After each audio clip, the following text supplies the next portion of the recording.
पहली मार। राजा का फॉर्मूला इंतहाई कामयाबी से जारी था और हम इशा की नमाज से यूं ही जान छुड़ाकर बचते रहे। हालांकि उन दिनों में कई मर्तबा नमाज पर वक्त पर ना पहुंचने की वजह से बड़े भैया की ठीक ठाक पिटाई हो चुकी थी। हम ठीक वक्त पर अब्बा की मस्जिद से निकलने से पहले मस्जिद के दरवाजे पर पहुंच जाया करते थे। लेकिन एक मर्तबा हमसे वक्त के अंदाजे में कुछ चूक हो गई।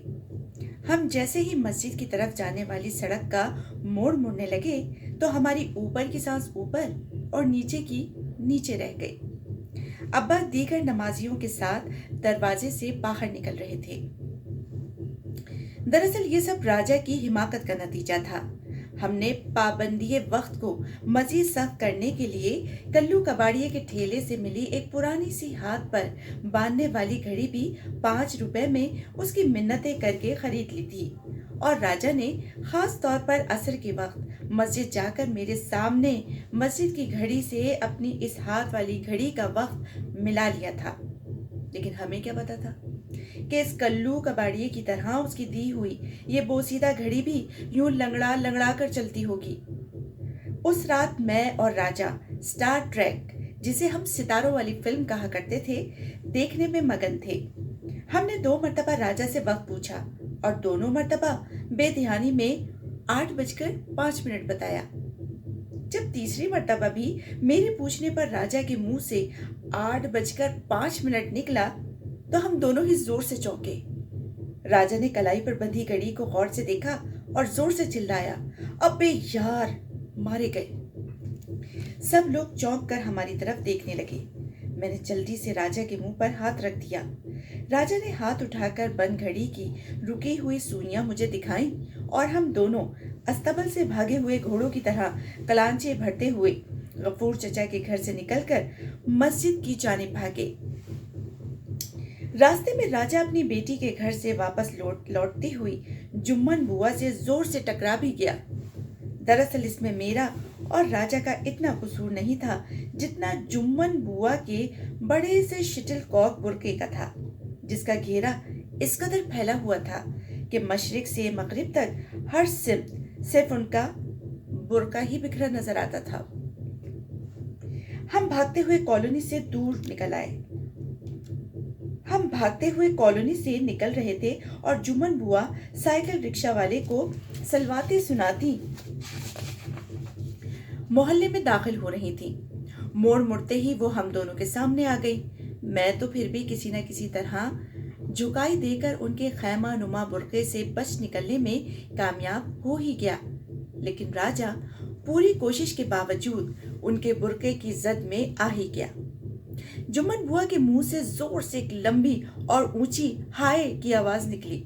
पहले उनकी चटाई की बनी हुई टोकरी फिजा में बुलंद हुई। इसके बाद उनका साल खुर्दा प्लास्टिक वाले फ्रेम का मोटा सा चश्मा और फिर मुझे सिर्फ इतना ही नजर आया कि राजा उनके बुरके में कुछ इस तरह से गटमट हुआ कि कुछ देर तक पता ही नहीं चल पाया कि इनमें जुम्मन बुआ कौन सी है और राजा किधर है। ऐसा लगता था जैसे किसी बहुत बड़े खेमे में कोई जंगली भैंसान घुसा हो। अगले ही लम्हे राजा जुम्मन बुआ समेत सड़क पर उल्टा धरा हुआ था। जुम्मन बुआ के मुंह से मुगल्लिजात का एक रेला था जो निकले जा रहा था, लेकिन चूंकि उनका चश्मा भी उतरकर सड़क के दरमियान कहीं पड़ा हुआ था, लिहाजा उन्हें मैं और राजा ठीक से दिखाई नहीं दे पाए। वो हाय हाय करते हुए हमें सलवातें सुनाई जा रही थी। मैंने बड़ी मुश्किल से उनके बुरके के अंदर से राजा को किसी तरह ढूंढ कर निकाला, जो अभी तक बदहवासी से यहाँ वहां हाथ मार रहा था। उसे खड़ा करके मैंने जल्दी से बुआ का चश्मा उठाकर उन्हें पकड़ाया और इससे पहले कि वो चश्मा अपनी आंखों पर लगाकर ठीक से हमें देख पाती, हम दोनों वहां से हवा हो चुके थे। लेकिन इस तमाम कश्मकश में उलझते और गिरते पड़ते जब हमने मस्जिद का मोड़ काटा तो अब्बा को मस्जिद के दीगर नमाजियों समेत बाहर निकलते देखकर मेरी तो सिट्टी ही गुम हो गई। अब्बा की नजर अभी तक हम पर नहीं पड़ी थी। उनके पीछे बड़े भैया भी सर पर ऊनी टोपी पहने खरामा खरामा चले आ रहे थे। मैं और राजा अपनी जगह पर जैसे जम कर ही रह गए और फिर अचानक ही राजा ने जल्दी से अपना रुख उस तरफ पलट लिया और मेरे गले में भी बाहें डालकर मुझे भी उसी जानिब मोड़ लिया जिस तरफ से हम भागते हुए मस्जिद की जानिब जा रहे थे। अब दूर से अब्बा की नजर पड़ी तो उन्हें यूं महसूस होता कि हम इनसे कुछ देर पहले ही मस्जिद से निकलकर अच्छे दोस्तों की तरह गले में बाहें डाले वापस घर की तरफ जा रहे हैं। ये सब कुछ इतनी तेजी से और चंद लम्हों के वक्फे में हुआ कि खुद मेरी समझ में भी कुछ नहीं आया। अभी हमने पहले कदम ही उठाया था कि अब्बा की गरजदार आवाज ने हम दोनों का खून खुश कर दिया। ये तुम दोनों कहाँ भागे जा रहे हो? कोई ट्रेन छूट रही है क्या? यहाँ आओ और अपने भैया के साथ चलो। मेरी और राजा की सांस में सांस आ गई। मतलब अब्बा को पता नहीं चला कि हम मस्जिद में मौजूद थे ही नहीं। जाने खुदा को हमारी कौन सी नेकी याद आ गई थी। बहरहाल हम दोनों भागते हुए अब्बा के पीछे चलते हुए भैया से कदम मिलाकर चलने लगे।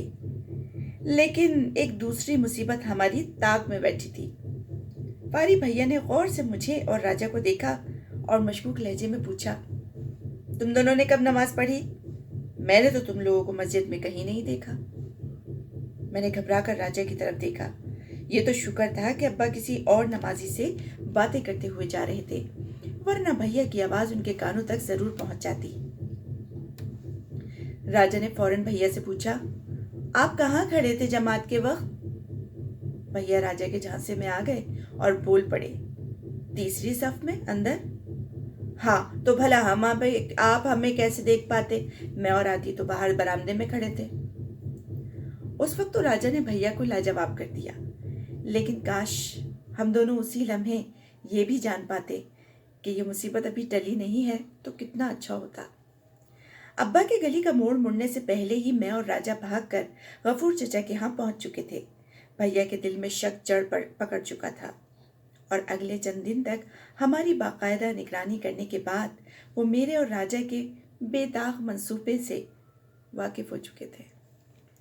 उन्होंने अम्मारा को भी बता दिया था कि इशा की नमाज के बाद मैं और राजा कहाँ पाए जाते हैं, लेकिन अभी तक इन दोनों को कोई मुनासिब मौका नहीं मिल पाया कि वो अब्बा के सामने नंबर बनाने के लिए मेरी शिकायत लगा सके। लेकिन बकरे की माँ आखिर कब तक खैर मनाती। एक रात अब्बा कुछ पहले ही नमाज के लिए निकल पड़े। इतने अरसे में अब उन्हें इस बात का इत्मीनान हो चुका था कि मैं राजा के साथ खुद मस्जिद पहुंच जाऊंगा। जाते जाते उन्होंने मुझे और राजा को, जो गली में मेरे साथ खड़ा किसी ईसाई बच्चे का इंतजार कर रहा था कि इधर से गुजरे तो हम उसकी खबर ले सकें, कुछ कहा, लेकिन हम दोनों अब्बा की बात पर ध्यान नहीं दे सके। सिर्फ इतना ही समझ आया कि नमाज के लिए आ जाना। राजा ने घड़ी में वक्त देखा तो अभी सिर्फ 7:30 बजे थे। मैं और राजा अब्बा के जाने के बाद सीधे गफूर चचा के यहाँ पहुंच गए। नैयरा नूर की मधुर आवाज, जले तो जलाओ गोरी,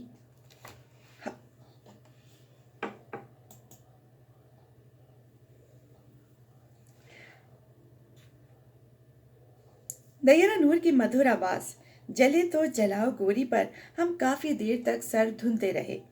लेकिन जब हम दोनों को खबर न थी कि आज खुद हमारे पुरसुकून आशियाने के परों के जलने का वक्त हुआ जाता है। 8:15 बजने से 1 मिनट पहले मैं और राजा भागते हुए मस्जिद के दरवाजे पर पहुंचे। लेकिन ये क्या, मस्जिद तो बिल्कुल वीरान पड़ी थी। एक नमाजी भी अंदर मौजूद नहीं था। मेरे और राजा के तो होश ही उड़ गए। इतने में मौलवी साहब अपने हुजरे से खंगारते हुए बाहर निकले और यूं दरवाजे पर गुमसुम खड़ा देखकर वहीं से बोले, बच्चों तुम लोग देर से आए हो, नमाज तो कब की हो चुकी है। पता ये चला कि बढ़ती सर्दियों के साथ ही नमाज के औकात में पीछे की जानिब तब्दीली होती रहती है और आज नमाज 7:45 बजे ही हो गई थी। मतलब ये कि अब्बा 8 बजे घर वापस जा चुके थे। मुझे मौलवी साहब पे शदीद गुस्सा आया। अगर नमाज के औकात तब्दील करना ही थे तो पहले ही किसी ऊंची जगह पर लिख कर लगा देना चाहिए था। जरूर उन्होंने कल रात जमात होने के बाद नमाज के औकात तब्दील होने का ऐलान किया होगा। अब्बा यही समझ रहे थे कि हमने कल वाला ऐलान सुन लिया होगा। राजा ने रिक्कत भरी आवाज में मौलवी साहब से दरखास्त की कि आइंदा जब कभी निज़ामुल औकात बदलने हो تو برائے مہربانی مسجد کی بیرونی دیوار پر لکھ کر لگوا دیا کریں، تاکہ ہم جیسے گناہگار نمازیوں کو بھی وقت کی اس تبدیلی کا پتہ چل سکے۔ جبکہ میرا دل یہ چاہ رہا تھا کہ مولوی صاحب سے کہوں کہ ہماری آج کی رات خیریت سے گزرنے کی دعا سب سے پہلے کریں، کیونکہ میں جانتا تھا کہ آج کی رات کم از کم مجھ پر بے حد بھاری گزرنے والی تھی۔ سارے راستے راجہ مجھے تسلیاں دیتا رہا کہ کچھ نہیں ہوگا۔ اپنی گلی کے نکڑ پر میں نے اسے گلے لگا کر اپنی آہوں اور سسکیوں میں رخصت کیا۔ آہیں راجہ کی تھیں اور سسکیاں میری، جو میرے منہ سے ابا کی مار کا سوچ کر ہی پہلے سے نکل رہی تھیں۔ گھر میں داخل ہوتے ہی برآمدے میں غصے سے ٹہلتے ہوئے ابا پہ میری نظر پڑی۔ انہوں نے غصے سے ہنکارا بھرا، آ گئے جناب، بڑی لمبی نماز پڑھی آج تو میرے لال نے۔ میں منہ ہی منہ میں بدبدایا، جی وہ جی ابا گرجے۔ یہ کیا جی جی لگا رکھی ہے؟ اور وہ دوسرا لوفر کہاں ہے جو تمہارے ساتھ روزانہ گھر سے نماز کا کہہ کر نکلتا ہے؟ مطلب یہ کہ اگر ابا نے راجہ کو دوسرا لوفر کہا تھا تو یقیناً انہوں نے پہلے لوفر کے درجے پر مجھے ہی فائز کر رکھا ہوگا۔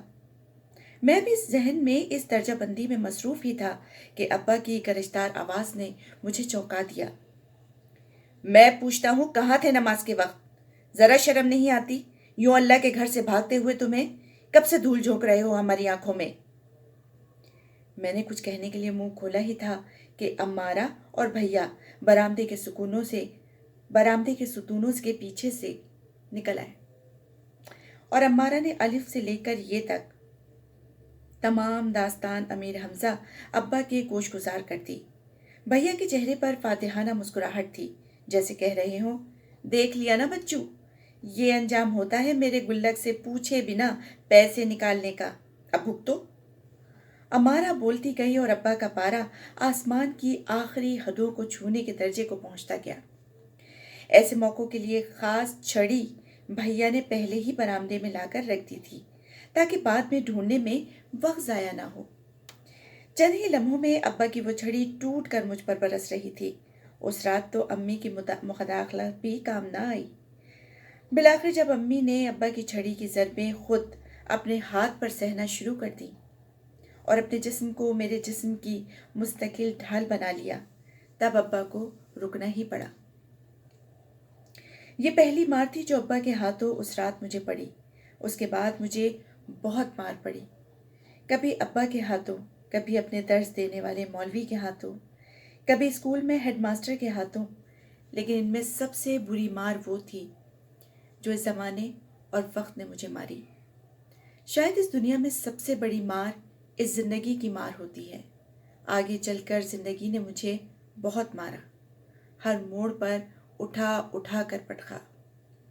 میرا جسم، میری روح جانے کتنی بار لہو لہان ہوئی، اس کی میں گنتی بھی بھولتا گیا۔ کاش زندگی، زمانے اور وقت کی مار بھی اس رات ابا کی مار جیسی ہوا کرتی، جس سے بچانے کے لیے امی کے محافظ ہاتھ ہمیشہ میری ڈھال بن جایا کرتے تھے۔